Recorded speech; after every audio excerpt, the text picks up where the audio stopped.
Lost, the left over, watchmen തുടങ്ങിയ സീരീസുകളുടെ ക്രിയേറ്ററായ Damon Lindelof ക്രിയേറ്ററായി വരുന്നൊരു പുതിയ സീരീസാണ് ലാൻറ്റേൺസ്.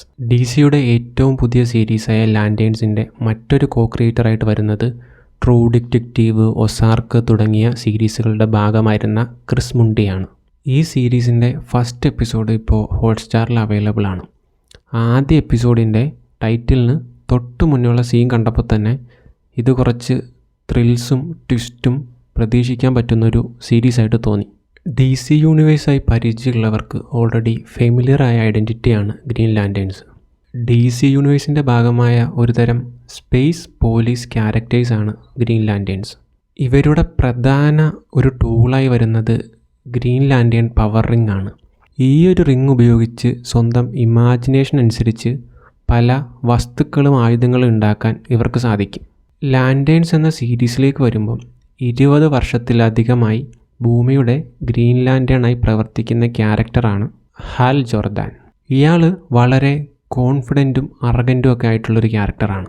ജോർദാൻ്റെ കീഴിൽ പുതിയൊരു ലാൻറ്റേൺ ട്രെയിനി ആയിട്ട് വരുന്ന ക്യാരക്ടറാണ് ജോൺ സ്റ്റുവർട്ട്. ഇവർ തമ്മിലുള്ള ഒരുതരം ബഡ്ഡി കോപ്പ് റിലേഷൻഷിപ്പ് വളരെ രസകരമാണ്. രണ്ടുപേരും രണ്ട് എക്സ്ട്രീംസിലുള്ള ക്യാരക്ടേഴ്സാണ്. ഇവർ തമ്മിലുള്ള സംസാരത്തിന് ഒരുതരം ഉരുളക്കുപ്പേരി ഫീലുണ്ട്. ഇവരുടെ ഈ കെമിസ്ട്രി ടെൻഷനും ഹ്യൂമറും ഒരുപോലെ ഉണ്ടാക്കുന്നുണ്ട്. ഇതിനിടയിൽ നെബ്രാസ്കയിലെ ഒരു ചെറിയ ടൗണിൽ ഒരു ഇൻസിഡൻറ്റ് ഉണ്ടാകുന്നുണ്ട്. ഇതാദ്യം നോക്കുമ്പം ഒരു സാധാരണ ലോക്കൽ ക്രൈം പോലെയാണ് തോന്നുന്നത്. പക്ഷേ നമ്മുടെ മെയിൻ ഗ്രീൻ ലാൻറ്റേണിന് ഇതിലെന്തോ എക്സ്ട്രാ ടെറിഷ്യൽ കണക്ഷൻ ഉള്ളതായി സംശയം തോന്നുന്നു. ആ ഒരു ക്രൈം മിസ്റ്ററി എലമെൻറ്റിൽ നിന്നാണ് സീരീസ് പിന്നെ മുന്നോട്ട് പോകുന്നത്. അവിടെ ആ ചെറിയ ടൗണിൽ യഥാർത്ഥത്തിൽ എന്താണ് സംഭവിച്ചത് എന്നറിയാനുള്ളൊരു ക്യൂരിയോസിറ്റി ഈ സീരീസിലെ ആദ്യ എപ്പിസോഡ് നല്ല രീതിയിൽ നിലനിർത്തുന്നുണ്ട്. ഈ സീരീസിൻ്റെ ഏറ്റവും വലിയൊരു പോസിറ്റീവായി തോന്നിയത് അതിൻ്റെ ഒരു ഗ്രൗണ്ടഡ് അപ്രോച്ചാണ്. ആദ്യം തന്നെ ഒരു സൂപ്പർ ഹീറോ സ്പെക്ടക്കിളിന് പോകുന്നതിന് പകരം ഒരു ക്രൈം ഡ്രാമ നറേറ്റീവിനാണ് ഈ ഫസ്റ്റ് എപ്പിസോഡ് ഫോക്കസ് കൊടുക്കുന്നത്. അതിനർത്ഥം ഈ സീരീസിൽ സൂപ്പർ ഹീറോ എലമെൻറ്റ്സ് കുറവാണെന്നല്ല.